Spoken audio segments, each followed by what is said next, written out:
Да, ова е многу добра констатација дека институциите секогаш треба да гарантираат еднаквост и да унапредуваат еднаквоста, а кај нас ситуацијата малце поинаква. Особено е загрижувачка бројката од последниот годишен извештај која што вели дека 86% од утврдените дискриминатори, или тоа е речиси 9 од 10 утврдени дискриминатори се државни органи, органи на управа, државни институции, како сакате, значи државниот сектор. И тоа е многу поразително и многу загрижувачки. Повторно ќе кажам дека овдека е највеќе можеби нагласена таа потреба за меѓуинституционална соработка во справувањето со дискриминацијата, и тука не мислам само на надвор, туку мислам и на едукација, сензибилизирање, работење на свеста на луѓето кои што работат во тие институции, особено оние кои што работат со странки и обезбедуваат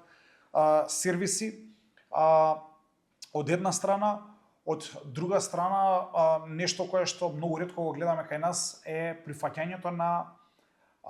некаква одговорност, би рекол тука и политичка одговорност од страна на раководните лица на тие институции.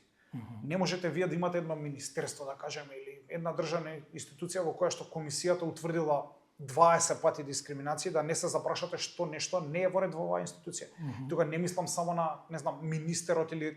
директорот или кој да е на институцијата, туку мислам и на сите раководни структури под